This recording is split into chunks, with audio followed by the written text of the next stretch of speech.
Well, you wouldn't believe it, folks. It is December. We're back between the posts.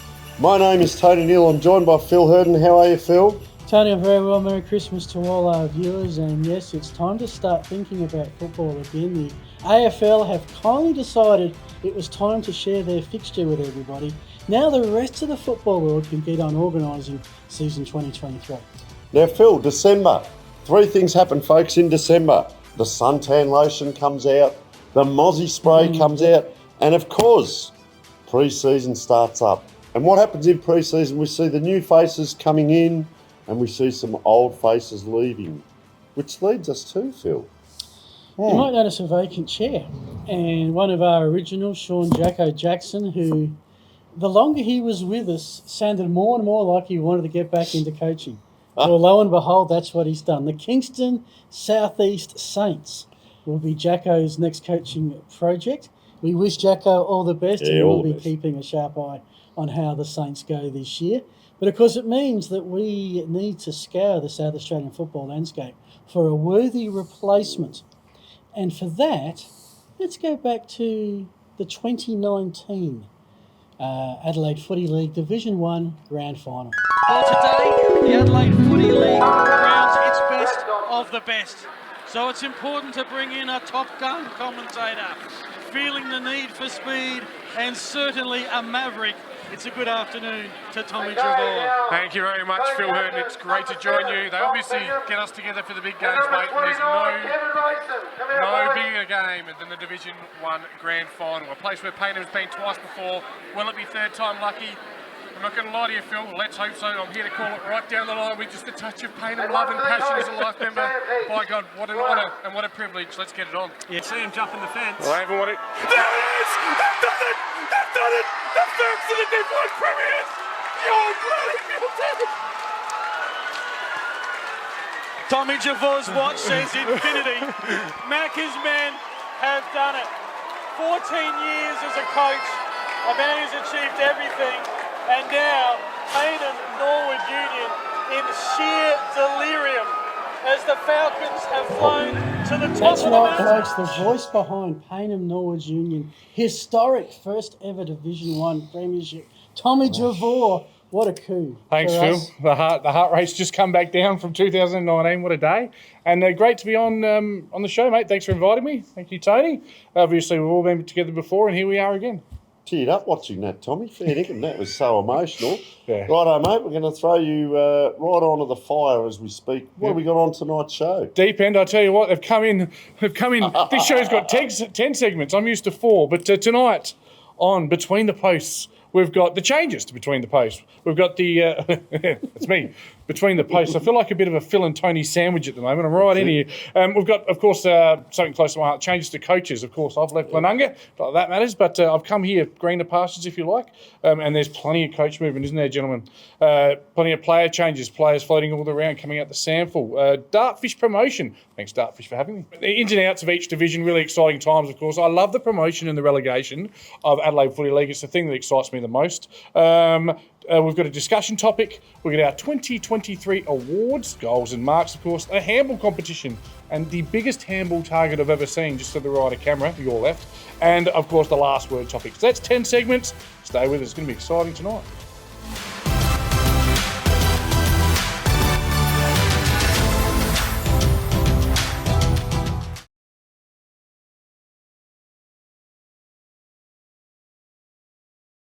Welcome back, folks. Well, as we said, Tommy Javor, could be Tommy, Tom, TJ, and there's one other we're not allowed to use, but I'll leave that up to you, Phil.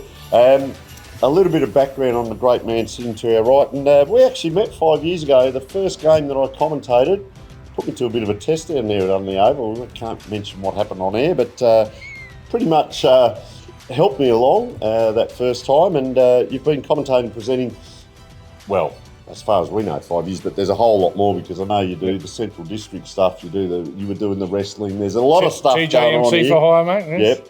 Mate, the other bit, on a serious note, a couple of years ago, you were connected, you've been connected with a lot of clubs. At Paynham Norwood Union, you had Javor Junction, which had the big sign up and everything, but that was actually a fundraiser and the big games and so on, mate. So, you know, there's some special qualities in there that you were doing with the clubs. You've coached representative teams through the SANFL and helped so many juniors, which we'll come to at the end as well. Coached Glenunga B grade in recent years. You've spent a lifetime really in and around football and sport. Mate, family man, I know when we've commentated together, your beautiful wife comes up and your kids come up and give you a bit of a hug and everything, and I hold my arms out and I get nothing. But, you know, very big on the family side of it, mate. And, of course, you're the host of Community Bounce on another media outlet, but doing a fantastic job. So that's just a little bit. Phil's got a little bit as well. How do you fit all that in? Well, and we haven't even talked about the full-time employment where we've crossed paths, where I'm looking after 2 zones in footy, Phil. Of course, we met through, you were at the Eagles, did amazing things and probably still in love with that beautiful club of yours, the Eagles. I will always love the Woodville Restaurants Footy Club. Yeah, so I was a Bays man back then. We used to work together a lot in the school space, and I think you did some work with the mini league and the Oz Kick and all of it. And anything that were kids that were potential Eagles fans, I was there. And I'm not sure if it's been mentioned ever. You are the godfather of the Super Carnival with about 6,000. It's the highest attended game each year at the SANFL. The Eagles Super Carnival was your brains trust. I remember ringing you about 4 years ago going, right, I need to try and start this in my zones, which are now Centrals and North Adelaide, but huge body of work yourself. How do you get 2 zones to work with? Just lucky, I guess. Got some trainees under me now that support me in the zones, and we try and get a lot more access out in the zones to 60 Auskick centres, 26 clubs that we look after. But just got to love footy, mate. You got to live it and breathe it. And then it's if I was talking about how many hours I did a week, I'd do myself in. But it's not a job to me. It's a passion. It's a love, and that's why when I finished up coaching, it didn't take long and. Can't wait to coach to call some Div 1 games with you next year, mate. That's where I really get excited on a Saturday. So what you're going to be doing is he's doing more an admin role now at the SANFL as you coordinate. Less out there with the cones and the kids because you've got your still a fair bit. You'd be surprised, yeah. Then you're coaching at that development stage level under 15s, where I think when was the last time you lost a game? Oh, look, it's not important. It's all about development. The people that don't win say. It was a 5-year streak, mate, and it was pretty. But it's tongue in cheek, Tony. I'll take you on the North team this year, who were coached by Brenton Phillips last year. Ooh. Didn't win a game, so I've been told by Jacob Surgeon, you lose, you're out. So. and commentary. Where's the passion to commentate come from? I just talk a lot, Phil. So I just figure. I love it. That's it. Tick. One of the things I had a chat with the great man John, of course, who's got me in from Dartfish. I said I just don't want to be the play-by-play man. I want to do some special comments. I want to be able to actually watch the game. I just love watching a game of footy, and I think you do a fantastic job, mate, with the play-by-play. So we're going to have some fun. Yeah, we're absolutely. Looking forward to next year. Can't wait for a fixture to come out. Yes. And get into it. And the thing I love about the Adelaide Footy League is it's that set time slot. It's 2:00 every Saturday through the season. You get your public holidays off, which is fantastic as well. So we're looking forward to it. May I ask one question? Is my head going to get painted on that van that I've been watching you two? Well, there's a spot there. Can I just get out there and just get rid of Jacko? And get a bit of... Every time I look at it, I still laugh. You know you've made it when you become a caricature, don't you? Yeah. Just on a serious note, Tom, I know we could go on for a long time about what you've done. It's been embarrassing, to be honest with you. A great achievement. And I threw this in because you didn't know it was going to happen. But to give the folks a little bit of background on the integrity of the person that's calling your games this year and coming on our show. And this was part of a speech for an award that you won. And I said I wanted to get on and let the people know out there how you operate, how you get about the place, because we all have a bit of fun, but there's a serious side. And like you said, the hours that you put in. So this part of the speech, Tom is one of the most inspiring people you could meet. He makes you believe in yourself regardless of age, race, gender or religion. He uplifts all people and leaves a lasting impression on everyone he meets. Ladies and gentlemen, the winner of the Pinnacle College Community Award, Mr. Tommy Javor.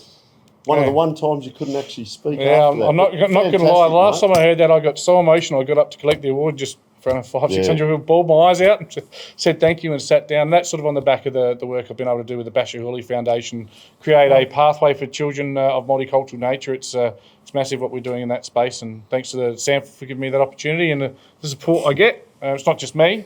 I got an award, which is great, but it's a big team of people that do all of that. So, all right, now we've got the Adelaide Footy League ins and outs. We've got players coming and going. We've got coaches coming and going, and this will be interesting having a discussion around this. So stay tuned, folks. We'll be right back after this break.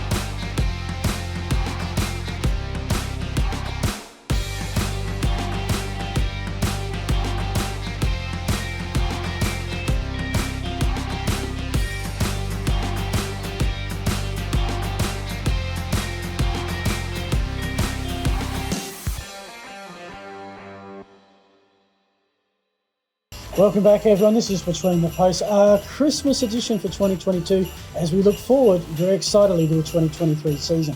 Phil Herden, Tommy Javor, Tony Neill's taking a break. Fantastic. Now we can get a couple of words in. Excellent. TJ, let's have a look at some of the player movements. And this is, I mean, there's lots of them. We only have really touched the surface of the iceberg. There's lots of them. They're the ones we know about. We're sure there's plenty more. Div 7, the CMAX Clinical Research Division 7. Looks like Para Hills and Flinders Uni that we know of have been the clubs out there and about recruiting lots of players. Yeah, Para Hills, I met with Para Hills during my week. They're doing great things, trying to really create a connected club. Ian Bellman's a big in. He's oldish, but he's big, and these 6'6" ruckmen in Division 7 are just huge. Ingle Farm, of course, the new boys, which we'll cover later on. Now, here's one for you. Here's a bit of Tommy's impact for you. Ingle Farm have a handshake agreement with a player who will sign next week. It is going to be the biggest signing in Div 7. Liam Davis, obviously, signing at Houghton previously was huge. This is in that ilk. Former Division 1 Premiership player, and he's not old. He's not old. He's not old. He can go, and he will be huge. I'm not going to say it until they announce it, but Ingle Farm, look out for the dogs. Keep track of the socials. Div 6, the least amount of announcements of any of the divisions. That's O'Neill Sportswear Division 6. Brahma Lodge, Century, picked up a few players. Any names there that come to mind? A couple from the country by the looks. Yeah, no, look, it tends to happen a lot out that way. Div 6, you've got a bit of a cluster of teams out there from the Elizabeth area, sort of your Century Uniteds, Brahma Lodge, you're all very close together. They tend to bounce around a little bit, so we've seen some of these names float around, your Nick Lynch's and Daryl McIntyre's before, but they'll make Brahma Lodge stronger, and Div 6, anyone's guess for mine. Div 5, we've got Woodville South coming into that. Manny Mitchell signed with them. Elizabeth got a recruit. Kilburn's got 3. Eastern Park, a handful as well. Any names there that come to mind? Oh, when you say Kilburn have got 3, Scott Chompers Galbraith, the man with the super teeth, like fence pickets, former captain, joint game player. He went to the country. He's actually their social leader. He's a galvaniser. Stickhausen, former premiership player 2012, plays in the long sleeve, left footer, superstar. Corey Solly, he'll be good as well. Kilburn in their 100th year under Super President Dale Aegis, they will be a team to look out for. A centenary celebration for the Chicago Chicks. I believe so. Fantastic. Yeah, well, it is. Yes, it is. Division 4 now, we're starting to see, I guess, some names known by... This is your area, isn't it, Well, Phil? this is where we get to Sandford AFL to a point. Hope Valley, Paul Priopolo, that's a big get. Kirtley Hampton, to my boys, the Mighty Plimpton Bulldogs. Ed O'Connor coming from Norwood to Hope Valley. So quite a few names there. What are some others that you know, but we may not? Yeah, I'm not sure if there's any extras, mate, but that Valley of Hope is being able to, and Tony Neill's former stomping ground, being able to lure some super players. I mean, they already had Mitch Sandry and a host of others and have been very competitive. You add Ed O'Connor and Paul Puopolo, not far off an AFL list, mate. I think that's they are going to be a standout this year. Division 3. 2 names come instantly to mind. I'm looking at Pembroke and Anthony Wilson and Christian Rook moving from Old Ignatians.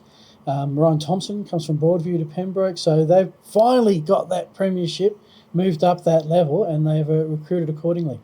Yeah, Anthony Wilson played a lot of games at Port Magpies last year, so he didn't play a bunch at Old Iggy's, but he's still super fit. Some might say in his prime. He was the best small forward in Div 1 at Payneham in 2020. Christian Rook is just a big-bodied mid-20s midfielder who could play on the ball in Division 1, so he's gone Pembroke to play with your Jace Bodes and these types. They're all mates. Look out for Pembroke. Wow. Yeah. And Jake Sutcliffe, the other one that we saw at Division 1 level, he was sort of part of a tandem or trio of big forwards. He'll give something for only Mercedes to kick to. Yeah, a bit of an excess from St. Peter's and only McKeedy's, as my old friend Trevor used to call him. Jake Sutcliffe will be huge. I watched him kick the winning goal against us at Glenunga last year. I've got someone who's got a bet with me that only Mercedes will go undefeated. Now, he'd had a couple when he made that bet, but there's a bit of confidence. Undefeated? Bit of confidence coming out of Kingswood Oval. There's no doubt about it. Okay. Yeah. Good luck. I took the bet, don't worry. I think Gamble responsibly. Gamble responsibly, but yeah, if someone's that silly, guys, all means pick it up. Div 2, and now we start to see again some names, no more than just a McGarry medalist. They were sort of waiting for this to happen. It was a bit of a... two-time McGarry medalist. It was always a bit of a surprise when he went from Sandford to Lobethal, But now Mitch Grigg back at Athelston, he's brought Ryan with him. Yep, and there'll be others to follow. Have you been to the new Athelston ground? I know that it's an award-winning facility. Amazing, and to their credit, and they are so proud. You go down there, they take you through it. They well done to all of them, and players are going to come. Mitch Grigg is just the start. There could be other Loberthal players, I'm sure, that will follow. He will be the best player in the division, but there's a guy called Josh Glenn who can play a bit as well, who played a couple of games late in the year for Golden Grove. He's committed for the year. Throw in Michael Cavallaro, who was an elite junior. And Golden Grove, coming off their undefeated season, haven't lost too many at all and have gained quite a few. So I think they'll be very dangerous. A couple of guys who are going to retire, backflipped. I think Cam Shenton, the only notable out at this stage. Foss Camden, the other one that's been on the move, picked up a couple of Sandford players, Cholma Jock from Westies, Michael Virgin, who was with North Adelaide, then Glenelg. There's some good Sandford experience heading their way to the Phantoms. No, the Phantoms always around the mark, and might be just that one or two players missing. Michael Virgin, former North player from memory. Yes. Think he will be a great addition. And lastly, the Division 1, and one name for me stands out because he has a couple of McGarry medals, I think. Yep. Joel Cross, who, of course, has his role at the golf club down at Flagstaff Hill. Spent a bit of footy over at Western Districts, which I think is over on KI. Ending up as a Sacred Heart old boy. Yeah, Joel, he's just a possession machine. So you can mark him down for 30. It's almost pointless tagging him, a bit like the Trengrove situation at PAC. There's no point tagging him because he's going to get 40 anyway. He will be just about unstoppable. But it is Division 1, so he'll come up against some very good players. My team I coached last year, my club, Glenunga, some big ins there as well, just quietly. Abe Davis, I'm not sure if it's... Well, Nathan told me on the car on the way here, and he said it's okay to say it. So Abe Davis has come across from Sturt. There's the big body midfield on small Glenunga Oval that will be very hard to stop. They've signed a big forward from West Adelaide who's played 37 games. I didn't make notes. Sorry, Phil. And Sam Smith, who you say, well, he's not a recruit. He played 2 games last year before he did his knee. I think he's had 4 knee recons. He is an absolute superstar, Sammy Smith, and his brother Zach goes pretty well as well. The defending premiers were pretty good last year. They're going to be boosted. Kenny Carpenter coming over from West Adelaide. And Luke Brown, former Crows defender, heading up to Teach Street Gully. That's a big in as well. It certainly is. Luke's a fantastic player. It'll be interesting to see, I know I don't want to cut into the coaches segment, but the return of Justin Mascotta from Centrals. He coaches Centrals under 18s. Do some of those players come with him? I think Teach Street Gully will be an improved team this year. Yeah, we're at that time of the year where everybody is fitter, stronger, faster, better looking on paper than they were the last year. Reality we hit about April, but we'll go along with the story for now. Yeah, around about that first trial game, even in March sometimes. Yes, we've got about 56 flag favourites across the 66 teams, so good luck to them all. So that's some of the player movements. Keep your eye on socials for more. We'll be back with Between the Posts after the break.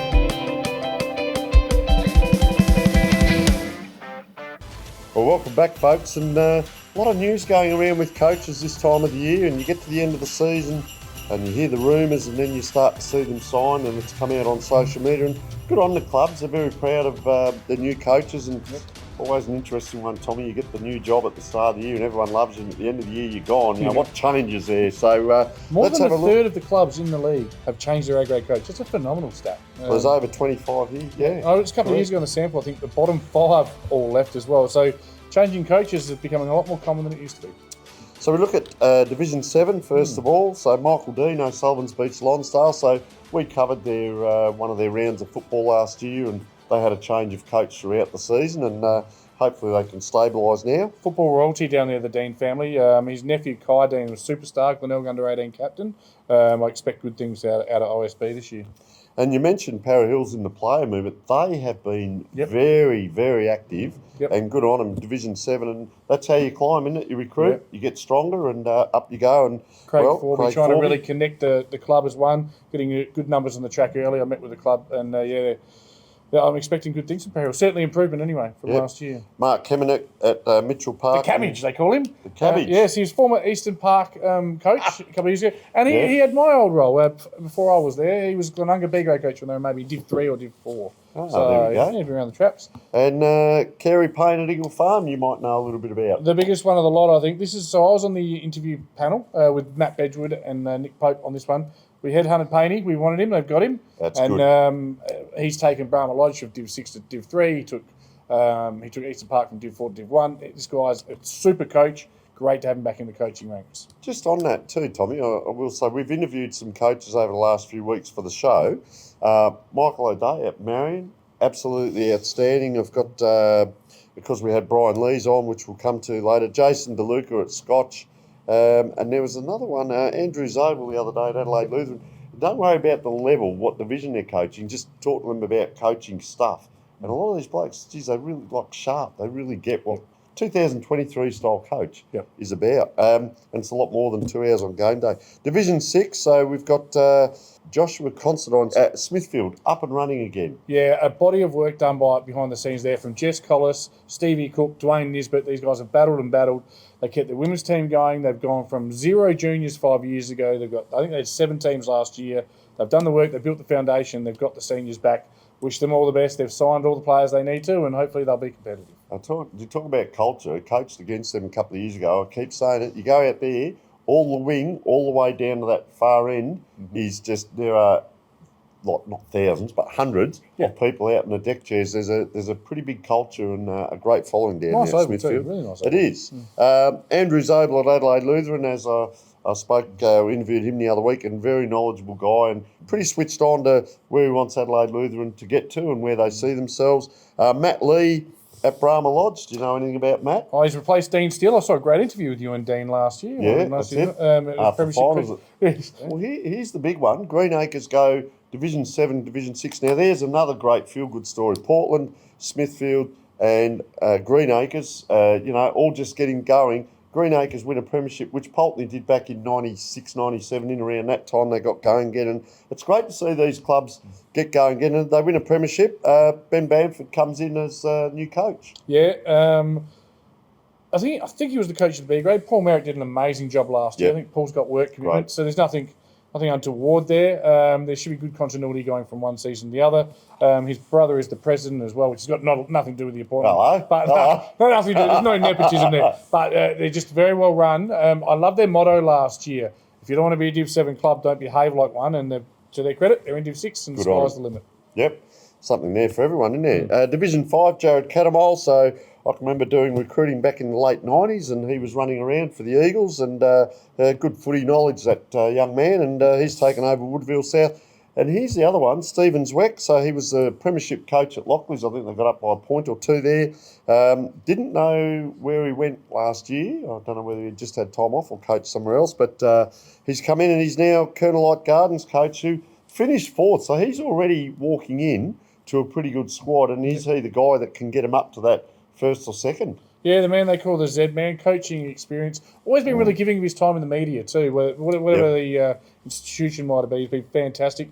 Interesting one for TLG as well. I was running the grand finals last year for Stanfield Juniors, and there's 17 and a halves ran, and there's some kids in that group that can play ready-made Div 5 footballers for sure. The other thing with Stephen, once again, coached against him in 2016, very nice guy. You walk into the club rooms, came up and just chatted all about the philosophy at Lockleys at the time and his coaching, and a very giving person to an opposition coach. And I think there's got to be a lot more of that, Tommy, where coaches and players go into the opposition rooms and meet these people. Okay, should be compulsory, mate. Have a beer after the game. Exactly. We'll make it a rule for our group. Look after the commentators. Division 4, Brett Simpson, CBC. Yep. Know anything about Brett? I know a lot about Brett because he trains a bit with Glenunga. So he was at Kingston last year. He was on Community Bounce with me. An absolute superstar. Don't look him up as Brett Simpson. He goes under an alias, but he's gone to Kingston. They've got Jacko in. So huge shoes to fill. So was he coaching at Kingston? Yeah, last year. Former Glenunga boy. Yeah. And super footballer. Really good leader of men. There's just an energy about him. I expect good things from Brett. Now, this is just the name in itself. Would you like me to take care of it? 'Cause I'm mates with this young fella. It's It's Peter fantastic. Diamondopoulos. Yeah, how good is that? That's a winning name already. And a winning culture. He's come from the Spock system. Of course, Spock, he was helping out Frothy's Nick Harness in the B grade last year. They won the flag. And now he's gone and got his own job. He's a former Kenilworth guy, though. He's done some work around state squads. He's a young man that's developed beautifully. He's done some stuff in some other spaces in football as well. Got a lot of time for Peter. Brad Harper, Morphy Park. So He sat an interview this year, beat out 4 or 5 other candidates, so very impressive. wow, and of course the big one, especially in Division 4, and I interviewed Brian the other week there, and just a fantastic football brain that you can learn so much from. Bit of a hard nut with the way he goes about it, but you can see he's one of those people who's just driven for success.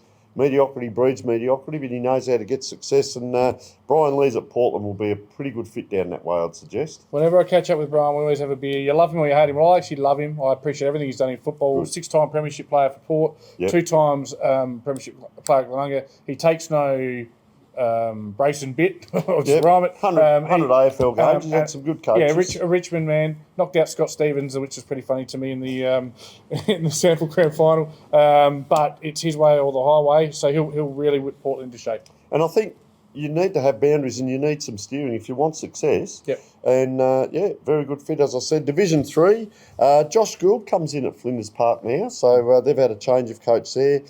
Matt Min co-coaching with Mitch Sandridge. So Mitch Sandridge, I think he's had 3 or 4 years down there at Hope Valley, and they've been up for a long time. You know, you play those extra games throughout the season, your pre-season squashes up from the end of the season into there. So they've got the fresh voice. I mean, Matt Min's been playing there, but so it'd be interesting if they both go out as playing coaches, both on the field at one time as well. It's an interesting one. I'm not sure about it myself. I wouldn't want to be a co-coach when you've got all these line coaches these days, but it is what it is, and Hope Valley, a club moving in the right direction, that's for sure.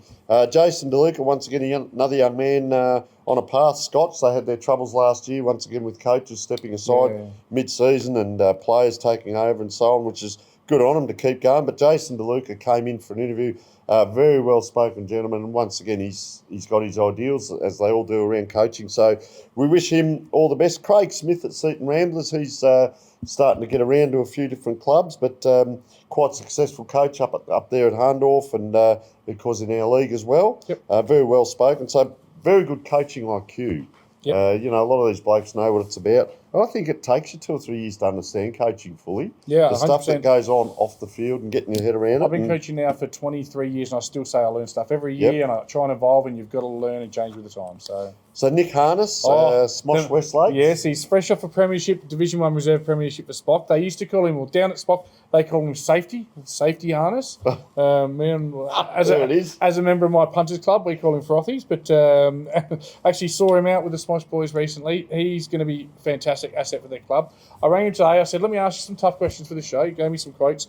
The first thing I asked was Sam Fairclough. That's going to be a big loss to cover. He said, look, it's really exciting. Smosh is a young group. We've got guys coming through from the college. They're doing 8 sessions before Christmas. And he's really excited by the way they're connecting already and thinks they can be really competitive this year. And enthusiasm is infectious, isn't it? Just a bit worried with what you said. He's out socialising, so he's done the bonding session first, and then, righto, boys, now you've got to follow me. Yeah, be remiss of me not to mention 612 Brewery. Thanks for hosting. Zeb Kenny, Westminster. Yep. I don't know Zeb, so we might get Zeb in and have a chat and find out what he's about. We'll grill him. Division 2, this is a big one. A great get for Ross Trevor. I think he played in the premiership, or he's certainly played in there. Damien Boots has come from Old Iggy's, and fresh start down there at Ross Trevor, who now in Division 2. Yeah, replacing big bad Benny Watkins.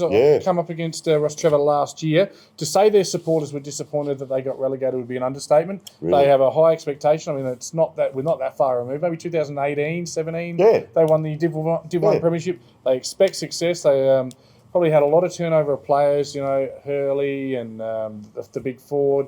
Then they lost the 2 key mids. Fantasia, I think. And congratulations, Paul got married the other day. So I think Is that why he stopped playing? I don't think so. But yeah, they lost quite a few players. McCallum was the name I was looking for, and Holm was the other one. It's very hard to replace association medal winning players like that. So, but again, the college will provide some good players coming through. And always a club take a lot of interest in Henley. They are so strong through their juniors. really super strong, and Luke McCracken takes over Henley in Division 2, and they're another team. This Division 2 is going to be a cracking division because a lot of those teams, they really push hard to get to Division 1 and expectations are high. Talking about Division 1. Yes. 3 changes. Yep. So Daryl Spencer comes into Old Ignatians. I don't know much about Daryl, but we'll catch up with him throughout the year. Mike O'Leary, St Peters. Yes, he was one of the A-grade assistants to Jeff Riddle last year. He beat out a contingent. Matt Locken, the rumour was going to be the spot coach, but that didn't come to fruition. So congratulations to Mike. Has lost some players, so we just see how they go this year. The other big one, Justin Machota, of course, as you said, from Central as well. He was at Tea Gully and he got them back up into Division 1. They won a premiership, Division 2 premiership, got into Division 1.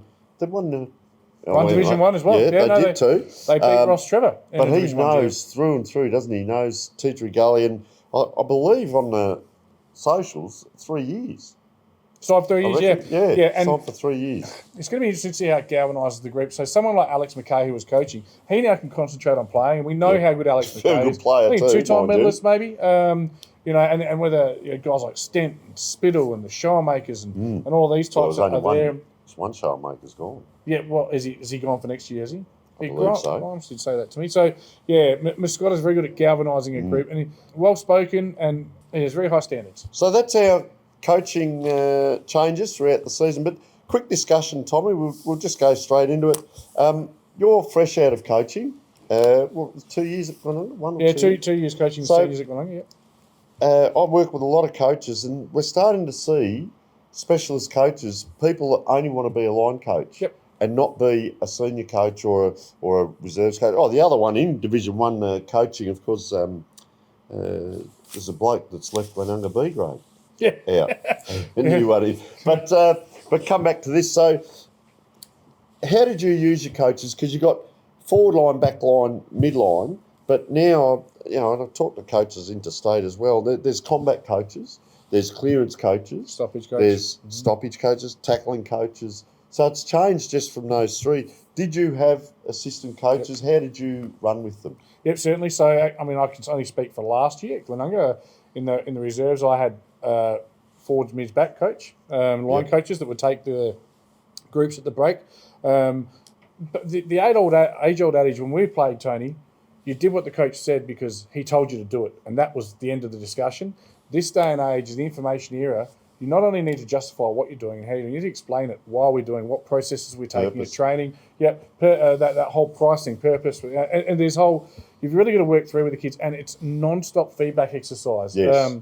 They regularly want feedback, and the ranting and raving isn't really... there's still the odd spray. So this year, or next year, 2023, I'm going to be coaching at North, just the under 14, or just the under 14s. I've already signed my forward, mid and defence coach because you need that support and you can't be watching all areas of the ground. Different voice. Yeah. Yep. And because sometimes I'll be with the coaches and they go, I say, what happened? I said, why aren't you watching the game? I said, I'm actually watching a different part of the game. Yeah. Yep. And I always like to watch from an elevated area. That's how I like to watch the game play out. So you just 4 sets of eyes are better than 1 and you've got to evolve. And the other question, and I've had both as assistant coaches to myself and I've been in that position as a B-grade coach coming up. Did you coach your team and then spend time with them afterwards? Did you have to then go and sit in on the A grade, or that was cut? You weren't. Yeah, it's interesting because obviously when I signed as the reserves coach, the offer was made A grade assistant, and I'll be probably one of the only person that I know that turned it down. I said I don't want to be an A grade assistant because I went to Glenunga, and I hope they don't mind saying this. The Glenunga B grade had been shocking for years, and I mean shocking. Had never finished above 7th for a decade. And I said, you need to build a culture within a club. So I created a thing called Carton Club. Won't go into the dynamics of that, where the B grade then got a free feed, and we had a carton together. And that's one beer between 20. So it's one beer each. Powerade. No, there actually wasn't. No, that's the funny thing. There would be a carton of Powerade. Yep. Yeah, the Powerade would go first. Oh, gee whiz, boys, what are you doing? I'll have to have 2. But yeah, I felt it was more important to connect with the players and then watch the game with the players. So I'd still watch the A-grade game. I like that. And where do you see your role in the A-grade? Beautiful. Constant feedback. Yep. No, it's a big one. There's a famous story about the NRL. They had the 5 o'clock. You had to be accepted, and they got this quarterback in from another team, and he just wandered into their shed. It was the curator's shed. And they said, what are you doing in here? He said, I'm coming in for the 5 o'clock club. And they said, well, you have to do something to get in here. Yeah. First game, he goes out, gets 2 teeth knocked out in the tackle. He's a quarterback. They don't tackle. Gets them knocked out, comes off, goes back on. Next training session, I said, you can come in the shed now. Yeah, so that thing around the carton, and do something to be expected. But I like the fact that you spent time with the players after the game. Where do you see yourself? Watch this guy, model on this. Yep. There's an art to coaching, Tommy. It's not the 2 hours on game day. Yeah. There's so much more to it. Exactly right. And it's about making football is a people business. Well, whatever you've got to make the people feel valued and valuable. Everyone's got a role to play, and that comes down to volunteers as well. And it's really important you spend time with everyone at a footy club as a coach. So. You know, in 5 years' time, I often talk about legacy. When you're walking down the street, are those players that you coach, they're going to bow their head and walk the other way, or they're going to come up and shake your hand? Well, we're going to find out when we do the first Div 1 game at Glenunga, aren't we? There might be some rocks getting chucked on the caravan. So, all right, folks, I hope you've enjoyed that little chat around coaching. We'll be back with more very shortly.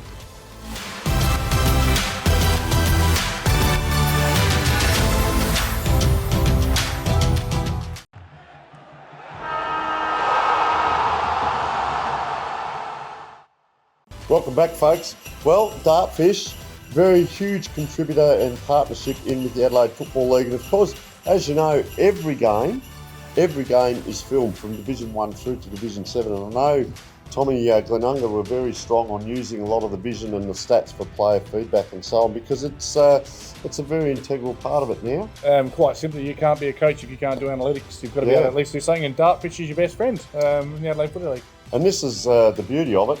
We can do the work for you, and there's an average of about 1,500 events. So I'll talk to you first about vision. This is done with the Live S. So for the coaches and the teams out there, the opportunities now, you can get hold of your footage and you can cut what's called a playlist. So it might be things like all the kick-ins that were effective or ineffective kick-ins. It might be clearances.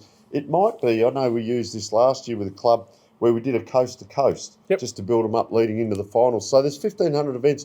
You can get certain player footage cut, and it might be where you're standing or what's happening, whatever, and you can send that out to the players, and that can be done by Monday lunchtime. We can get the playlist to you. Yes, it doesn't matter what mode, you can code with Dartfish, basically. That's it. Like that. You get player and team feedback. You can add your own commentary. So if you want to have a meeting on a Tuesday night, it's pouring rain, you say, let's put up half an hour of vision.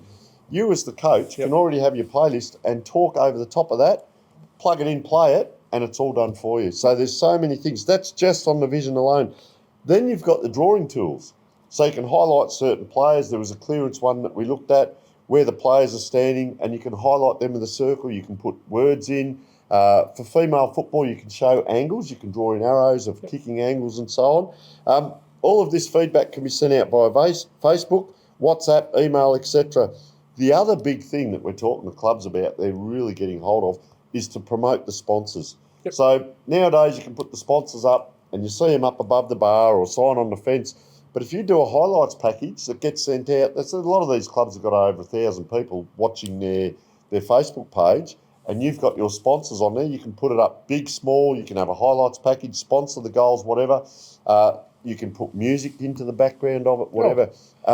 Those sponsors are now being able to get projected out to all of those people. Now, if you're a club, certainly the old scholars have past players and supporters interstate and overseas. So the broadcast is huge. So that's Live S just in itself. You can buy that package and cut your own footage, which a lot are doing, or get Dartfish to do it.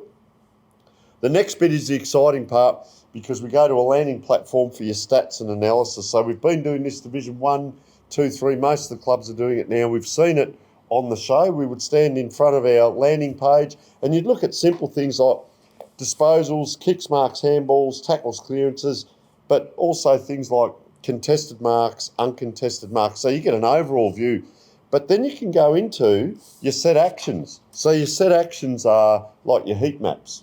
So you can see that from a team point of view. Gee, we're not getting down deep enough into the back line. You can see where the marks and kicks and handballs have been taken. You can also take, and the example we used was Nick Favretto at Goodwood Saints there, and on his individual, he had about 6 kicks right down near the goal line in the back line. So there's a midfielder that's getting down the back line and helping out. So you can really highlight some good things. Set actions in play. You can also get your full team stats. So what player doesn't like looking up their stats and seeing how many kicks they got, but you might be running at 37%. So how many were effective? Yep. How many were ineffective? We can also do handballs, effective, ineffective, clearances, turnovers, forced or unforced, marks, contested and uncontested, inside 50 marks. And one of the big ones, we talked about it on the show last year, you can look at tackles. So I think Jack Trengove had 57, 58 tackles throughout the final series. Right. So he's getting 17, 18 tackles a game. That all comes out on your player stats. Great stuff for feedback. The game flow, Tommy, I love this one because it gives you the flow of the game and you get that mental separation as well as physical. But there might be a point where the opposition team got 3 goals on us in a 5-minute period. You can find that in your vision and you can highlight that. So, okay, what was happening? Well, the players were behind their opposition, so we were reacting rather than acting first. Hands on hips, heads were down. We walked back to position when the ball was already going up. So you can find out why things happened, where the momentum happened, or the other way might be that we got the 3 goals. Yep, how did it happen? That team, yep, how did it happen? So you can really get into the analysis. The other thing with the game flow, possession flow, scoring timeline, conceded turnovers, you can do it for the whole game or quarter by quarter. This is only a snapshot, folks, of the highlights. The leaderboard is a great one to use with your teams because you can do your own team, you can do both teams. In this case, we look at disposals only. So we can see in this game, Nick Favretto and Bo Schwartz, 28 and 24 against each other. So this was a game where we compared the 2 teams. Yep. But if we clicked on kicks or handballs or tackles, you would get a different leader. Yep. So depending on what you were looking for from a coach, you could find out who was leading in the tackle count, for instance. So there's a lot of areas we can get into with your stats.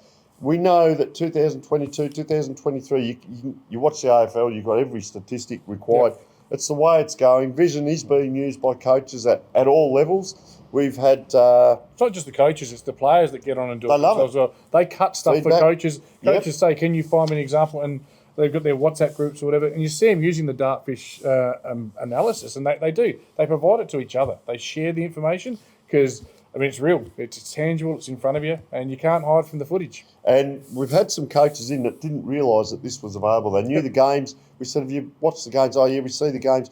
Do you realise you can get it cut? They didn't actually This is why you have an assistant. Yep. Yeah, and you can also use, instead of someone writing on a notepad on the coach, I'm saying, Tommy, write that down. That was a good kick in. The ball's down here. Yeah. We've now got a platform where you just got to press a button. Yeah. Press a button, press a button. So your assistant can be pressing the button and you're still watching the game. Yeah. When you then take that program, plug it into your computer at home when you get the vision, it cuts all that vision for you. So I'd like to think I'm progressive, but the amount of times I still do it. I write my notes, I look down, and then we've kicked a goal. I've actually missed it. Yeah. So, it's, mate, I'm not sure how you can live without it. So for the coaches and the clubs out there that are thinking about it, we still have the special on till the end of December. We've had probably 18 to 20 clubs already come in, and pretty much a lot have signed up. You can either buy the Live S if you want to just cut yourself. You can then program it, go forward a little bit more, pay a little bit more and get it cut for you, which we had one coach says he spends 10 hours on it a week. This will now save him about 9 hours in time. And didn't know that this was available. Yep. And then, as we said, the next step is if you're into your stats and analysis, you can get that done. There's a fee for that, of course, but if you're playing another team that's also getting it cut, it's half price because both teams are getting it done. So that's a little bit around Dartfish. We will put the contact details up to get in contact with John Douglas. We've got an email that can be sent out. We can bring you in. We've got all the information. We've got a presentation that myself and Roald have been doing. We'd love to see the coaches. We do a little bit of a presentation. We give you an interview. We talk to you about how you can advantage your sponsors as well as your team as well. That's it for Dartfish. Get the Dartfish advantage, coaches. Exactly right. Beautiful.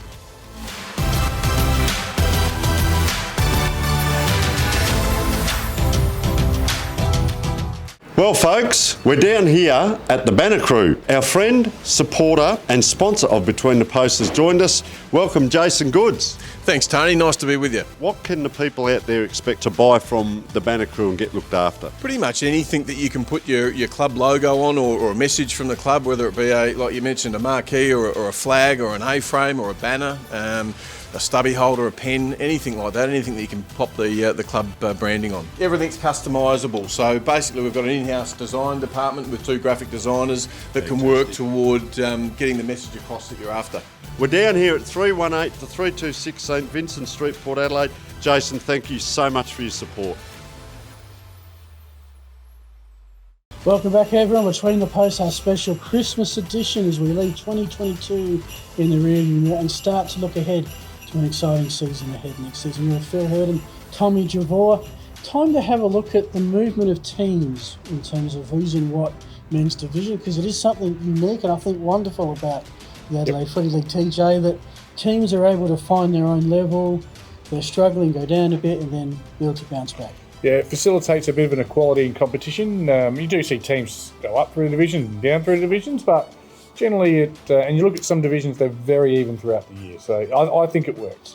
So as opposed to maybe some other leagues that we see that has one struggler and they're always struggling year after year, and it's then years between victories. Yeah, So, and I love country footy, and I've learned to love it through my community bounce, but you do see those battlers. So, you know, and eventually they can fold.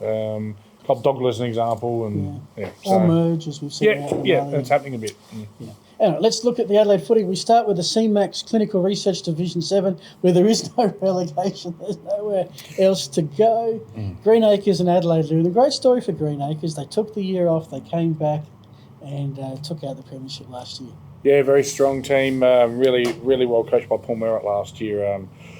Playing Adelaide Lutheran, which was a bit of a surprise to me in the final. Houghton Districts had they had the big names. They had the big money recruits, if you like. I'm not sure if they paid much, but didn't quite get the job done. Liam Davis is probably was the best forward in Division 1 2 years ago, and he played in Division 7, but one man doesn't win a final, so yeah. I was really happy to see Flinders University, that were an Atlas team, the last team in holding up the rest of the competition. They made the finals, and Hackham Hawks, living down in Happy Valley, I've seen their struggles. They got to play a finals game. Fantastic. So let's have a look at how Division 7 looks now. Obviously, Greenacres and Adelaide Lutheran are up to Division 6, replacing them, coming down from Division 6, 2 teams that you've had a little bit of a connection with, Ingle Farm and Para Hills. What's their outlook of going down to Div 7? Yeah, look, Para Hills, they've told me their aim is to play final, which is great. Speaking to Kerry Payne today, on the way here, on the 1 hour drive from my place, he said he's the only coach that's not predicting a premiership this year, but a lot of confidence in what Kerry will be able to do, galvanise the group. They actually don't start training until January 10th, but they've got running sessions and weight sessions at the moment, much like a Div 1 club does. So I think there's been a little cultural shift there. Last year when I had a look at potentially coaching Eagle Farm, I went out and watched them on a Thursday night. They had 13 on the track. So I can see that the impact is having already. Some good recruits, Brandon Rigney coming in. They've re-signed your Devon Paynes and Murray Sandry. They're all reconnected. So I really expect them to have an impact. So we watch that with interest each and every week. The O'Neill Sportswear Division 6 is where we see promotion and relegation. Trinity Old Scholars, absolute domination of Division 6. West Croydon were the team that got past Marion to get the promotion. Great for the Hawks. Ingle Farm and Para Hills going down. So the remaining 5 teams were Marion, Central United, Rosewater, Brahma Lodge and Fitzroy. Yes. Coming in from Div 5, St Paul's and Salisbury relegated, and coming up, returning. Smithfield. The Panthers. Which is great to see. Makes this a 10-team competition. Greenacres and Adelaide Lutheran coming up as well. So that's great to see. We're not going to get your predictions at this stage. It is December, but any thoughts on how that division looks for next year? Yeah, Salisbury has signed Brett Joseph, who was, again, he was an under-16 coach for a couple of years at Centrals going back. So I think there'd be some players floating from Centrals to Salisbury Division 5 that I'd expect them to be very effective. Fitzroy, you've got to send a big shout out to Danny McNamara, who won the Community Volunteer of the Year. He's done amazing things. I met with Fitzroy. I really love the way that club's headed. I think they'll be strong and competitive. It looks like an even division, but it always does this time of year. I can't see anyone just shooting right out the blocks, and I expect the teams that come up to be extremely competitive. Moving on then to the Wakefield Sports Clinic Division 5, where last year it was Hectorville and Lockleys. That drama in the second semi-final. Lockleys did get the chance to play in the granny and get the promotion, which was great, but Hectorville got them on the day. St Paul's and Salisbury, as mentioned, relegated. This was really for most of the season, a two-way rivalry between Hectorville and Lockleys for who would get the premiers, and eventually the Hounds got the chocolates. Yes, so they head up and heading up with a flag. There's nothing like it. They are a team that has been around 5 and 6 for a lot of the last sort of decade and a half. It'll be very interesting to see how they go in Division 4. It's a big step for them. New facilities as well. Daily Oval hopefully will help them on the recruiting front. So the 6 that remain: Jeps Cross, Colonel Gardens with a new coach. We mentioned Eastern Park, Kilburn. I think you mentioned earlier, Tommy, that it was the 100th year. Elizabeth, a club that we've been to visit a couple of times. They were a Div 6 premiers not that long ago. And Blackfriars. Coming in from Div 4, Woody South and Pulteney, and coming up, as mentioned, Trinity and West Croydon. Any thoughts? Yeah, Kilburn, I think we touched on it in the early segment, mate. 100-year celebration. They're getting the band back together. Guys like Andrew Graham playing in the twos, probably providing that depth. But Galbraith House and I expect others to sign as well. What was his teeth? You called them before? We call them chompers, Galbraith, but they're like white. You know the picket fences at footy. Yes. Very, very large teeth. Okay. Lovely boy though. Loves a raspberry cruiser responsibly after a win. And he was being the leader there when they won the premiership. Sort of, I think they won in 12 and 13. But Galbraith can play all right. Alrighty, moving on to Division 4, where we saw Pembroke eventually. They've been challenging for so long, eventually got that premiership, and with Hope Valley move on to Division 3. My boys Plimpton lost the prelim, so in Div 4 for at least one more year. Walkerville started strong and dropped off. And Portland, it was great to see, after a real struggle in 2021, get their share of wins in 2022. Woodville South and Pulteney were eventually the teams that were relegated. So there are your 6 that are remain. Coming in, Morphy Parks, a quick trip to Div 3, back down again. CBC Old Collegians, the Dolphins, being relegated as well. And coming up, as mentioned, Hectorville and Lockleys.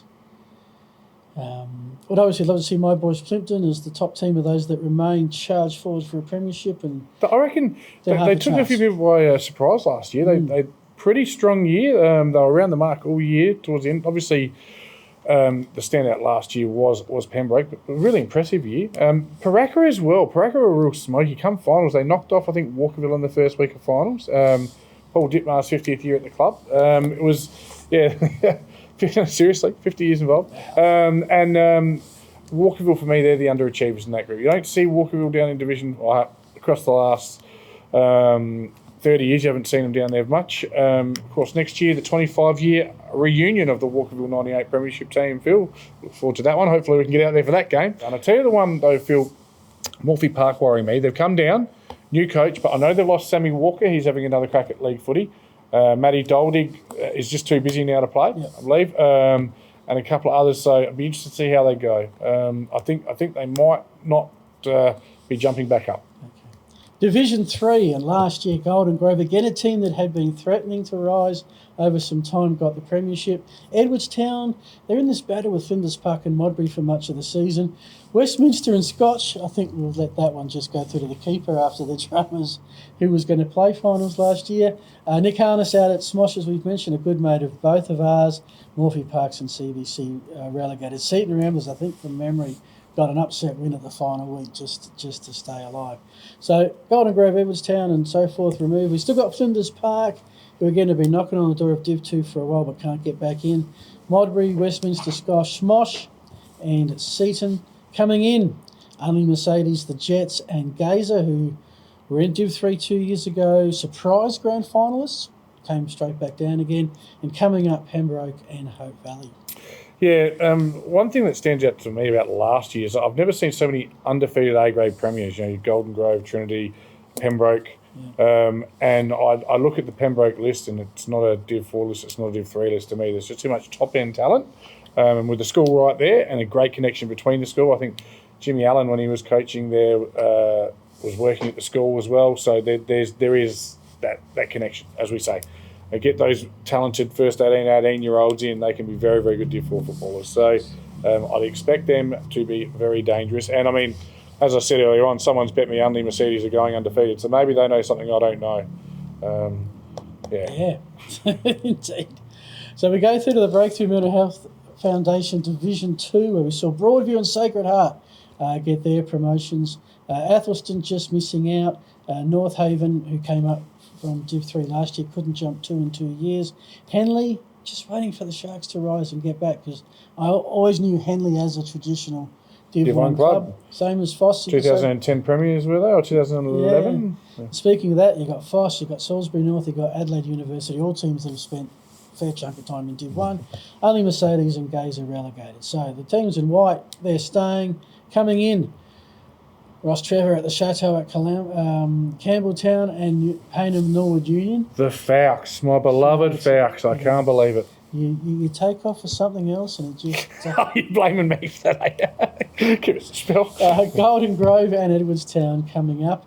Always a competitive division because everybody wants to be in Div 1 and they're just one good season away. I've got an interesting statistic. Every single team, bar 2, have played in Division 1. North Haven and Golden Grove. Right? Yes. So everyone else has been in Division 1. I'm tipping Golden Grove to win this division and be the 9th team in this year's Div 2 to go into Div 1. So our first bold prediction, note that down. Golden Grove. Put that in the videotape for the end of season. Yep. And again, I think Ross Trevor and Payneham very dangerous. I think Payneham, a new coach, Jeremy Cheney, took time to work out the system, lost a ton of players last year. I think they'll be strong and competitive. But Athelston under with Greggy in there, gee whiz. I mean, they're going to win the midfield, you'd think, most weeks. Watched him kick 6 in the grand final not that long ago. So I mean, there's a lot of expectations that come in Div 2 because you're so close that and Broadview did it last year. They recruited all over the place. They put together a team that eventually got there, which brings us to Division 1, where, of course, there's relegation but no promotion anywhere. Ross Trevor and Payneham going down. Port District, what a year for them. What an emotional day at Norwood when they managed to pick off Prince Alfred Old Collegians, deserved premiers, and just a wonderful effort from all and sundry. Crook old game, but you take it any way you can get it. But that was the way Port District's played. They played with the... We had the goal of the year in the first minute. Yep. And then that was about all. My grandpa always said you don't look at the mantelpiece when you're stoking the fire. So that's where the Premiership Cup is now, and well done to Port District, the boys out at Largs. I'm sure they celebrated well. The Goody Saints around the mark, but out in straight sets.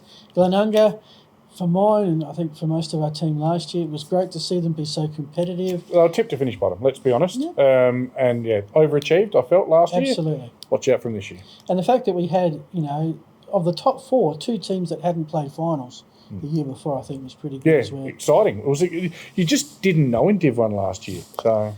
And even like Old Ignatians having to beat Port District in the final round gave Rocks one very rude shock on that final Saturday, because everyone thought Old Iggies would not be able to win that drop and Rocks would survive. Doesn't work out that way. So that pretty much, obviously we lose Rocks and we bring in Broadview and Sacred Heart. We've gone through the players. Sacred Heart have been busy. They've got a wonderful talent pool to choose from with their connection with the school. Again, it's like, where do we start with this competition? Possibly, I guess, with the premiers. They've brought in Carpeney. That'll strengthen a bit. What we don't know at the moment, I guess, is the losses. Yep. Sometimes when you win a premiership after a drought, some people say, well, look, that's as good as it's going to get. I've done my time. Let a new guard come through. It's a bit of a problem when you're promoted because you need everything you can get with a new division. You keep rolling, yep. I think that happened with Athelston a couple of years back where they won first flag in 30 years or something. Any thoughts on Div 1 at a very early stage? Yep, Old Iggy's in trouble at this stage. A mass exodus similar to the Payneham one the previous year where, and we've listed some big names, Wilson, Roki, Brinoli, Boots, the coach, Boots the boy, the Prince. Then there's more as well. I was told 13 of their round 18 team that knocked off Port District. Wow. So that makes stuff. Having said that, and having coached against their bloody B grade, I think they lost 2 games in 4 years or something like that in their B grade. So it might be time for some of those guys to get an opportunity to go up, and they've got some depth, but it's a big step. So I think they'll struggle. And that's what St Peter's will need as well, some movement there. Yeah. They won it was St Peter's and Old Ickies in the B grade final. Yep. They've had some movement. Obviously, they won the B grade, chance for some kids to get a go. I've heard Goodwood Saints have recruited well. Now, look, what I might just do is just go absolutely crazy on a limb. John from Dartfish said, come in here and really shake it up. So here we go. Relegation, Div 1 next year. I'll burn this tape if this is Old Iggies and Spock. Give them a bit of ammunition. Grand final, Prince Alfred, Glenunga. Ooh, okay. Oh, Tony Neill just give me a That's 3 big tips, Tony. We do Glenunga that. at home is just, they're elite. It's an interesting ground. It's interesting. Yep. Oh, it's not the. How do you fit 39 junior teams? We've got 5 ovals. We've got 5 ovals Yeah. elsewhere. 5 in total, and then we use the soccer ones out the back. Okay. I keep saying we. I'm no longer with the club, but yeah. You could say we with. It's still quite a few 2022. clubs. Yeah. Well, I'm as proud as anything of the gold lettering on the paint and wall as a life member. That's probably, that's something that lasts forever. You know what I mean? But if Glenunga win the Div 1 flag next year, I know. toot. We'll get a similar exclamation from you. I'm not sure about that, but yeah. No. So as you can see, lots of changes. We've got a lot to cover next year, TJ. It's wonderful to have you on board to do that, because you certainly appear to be in the know, which is fantastic, and not afraid to make an early, bold prediction. Bit silly, but never mind. We'll take a break. Be back with more very shortly.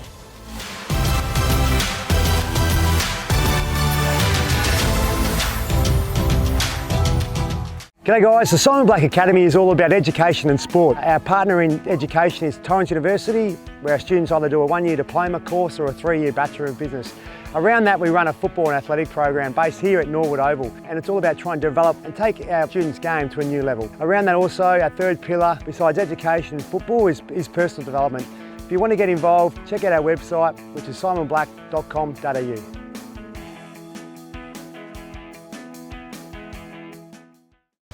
Welcome back, folks. Between the Posts.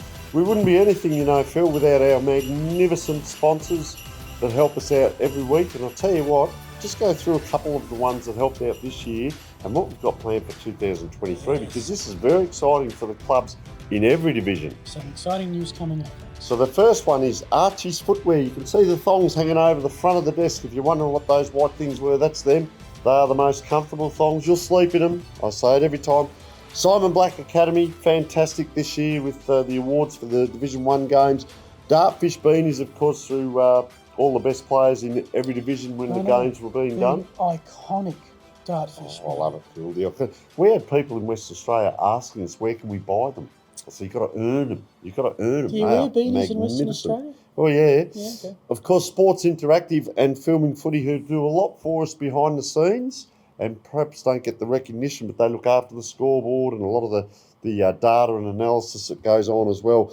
Belgravia Sports, of course, you guys, the $100 New Balance voucher every week. The carton of Powerade came on board every week. The $100 voucher for the Moseley Bar and Kitchen. Moseley Bar and Kitchen were absolutely fantastic, and I was talking to our esteemed boss in recent times. They've been with us for a few years as well. It's not just a 1 year. They've been with us for the long haul, so really appreciate that. Looking forward to my invite to the post-season show. Yes, well... it's still coming, isn't it, It's been in God. Oh, okay. Anyway, Roll the Dice Racing continues in 2023, so they came on board. I'll tell you what they're doing this year. There's some exciting awards coming up for every division. There's goals and marks of the year. One of the awards that we've got so far, Roll the Dice Racing, wait for this. Gamble responsibly, first of all, but a 5% share in a horse plus 18 months training fees valued at $7,500. That's just one of the awards, and we've got a lot more coming that we're going to get to announce. Now, if you're a sponsor out there, we're also looking at butchers for Snag of the Week. Absolutely. Things like that. So Where did you pick that from? No, that's it's coming. Trust me, it's coming. So if you're a sponsor out there, it doesn't matter the size of the sponsorship. We've got a size for every type of sponsorship, and you'll get recognition. We get over 100,000 views on Adelaide Footy League, of course, when stuff goes up. Staggering. And all the clubs, of course, get their views. So if you'd like to be a sponsor of Dartfish, we will put the contact up. Poor old John's going to get a lot of emails, of course, around what we're discussing tonight on the show. But fantastic opportunity for our sponsors. And as we said, they come on board, Phil, and they stay on board. Okay, the next one. Tell us about the filmers. Yeah, well, look, 2023, the good news is Filming Footy is increasing its coverage of the Adelaide Footy League, which is great to see. We're currently hiring, I think we've seen about 25, but we're always on the lookout for more filmers and analysts, looking to increase also in the statistical space as well. So if you've been enjoying the show and you say, gee, I wonder how I get involved, look like a fun team to work with, get involved. Email John Douglas on the email address that's on your screen as we speak. 2023 is going to be huge. From a league perspective, Tony, the gather round is going to put a little bit of a kibosh on the anticipated starting date. The current situation for the men's, as I understand it, is the round one will be April the 22nd. So after Easter and then after the gather round, then bang, we're straight into it. Queen's birthday weekend is still a weekend off, which is great. There's not going to be any staggering with the Division 1 and the rest of the competition. Yep. So look, we might get Division 7 early because they've got slightly smaller group, but otherwise all the men's grand finals will be Saturday, September 23rd, at least from Divisions 1 to 6. We'll see about 7. Now, having said all of that, fixtures coming out very shortly. Keep your eye on the Adelaide Footy League page and your local club pages for that information. Everything I've said could possibly change. Don't hold me to it. You wouldn't have thought the Division 1 teams might just have a draw on that grand final and come back next week just to get the crowd. I don't think there'd be much difference to the on crowds AFL anyway. Grand Final Day. No, well, I know which one I'd go to. I'd go the Adelaide Footy League and then watch Richmond win on my phone.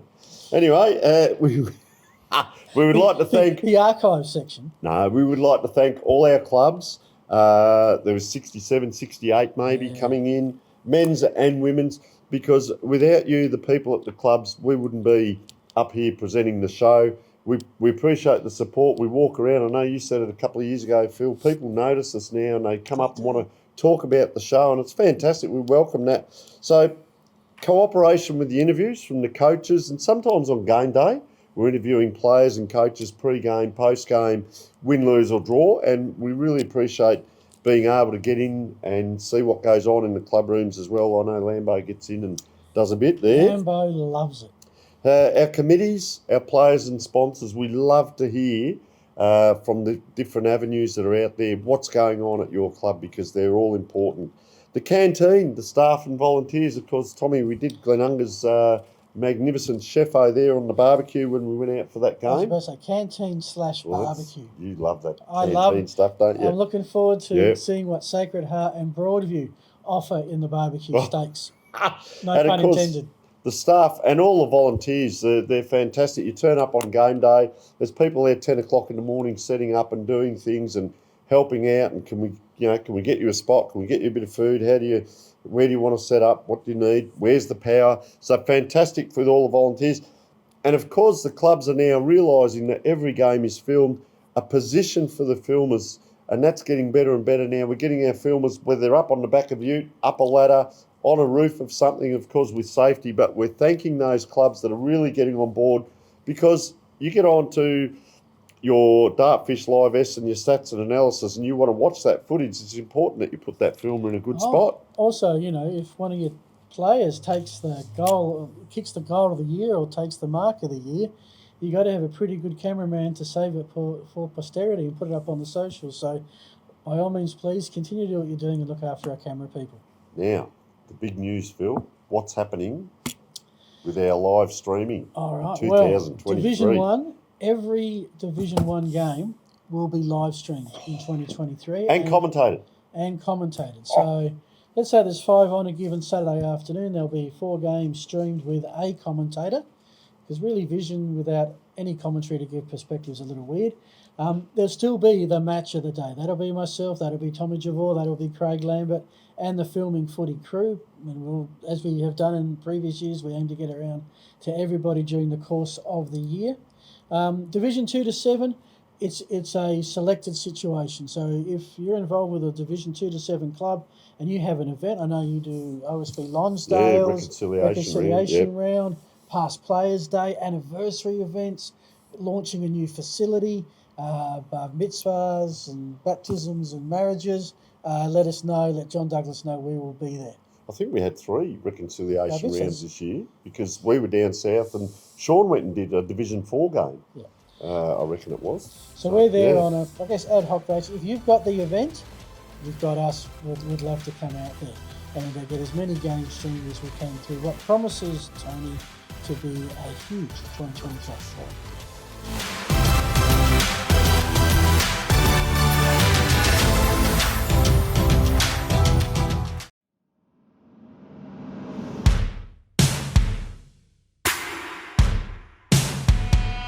But Mahuda goes all the way. Where again, Mahuda? Good grab by Anjana, then Crone late. It's Anjana the Grey. Anjana. Hillholders win home best. Life on the wire, Twitchy Frank. Twitchy Frank. Classic legend, Wild Planet kicking back, Crone dashing through, will beat the lot of them, Crone! Laugh coming out, and they reach the line, nearly a dead heat. But this is speedy and professional. Profiteer for Mickey D is going to win easily. Herden continued to open them up late and won very impressively.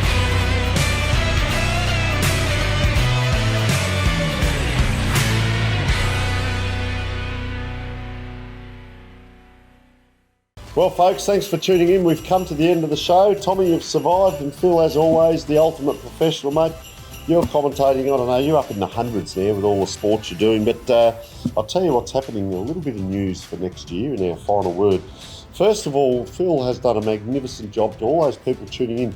We get a weekly wrap, we get the men's and the women's, which has been fantastic. And what we don't want to do on the show is double up and go over what Phil's already done. So what we're going to do is bring in a commentator and rotate each week. So we'll have someone else in with us that will be a division specialist only for your division.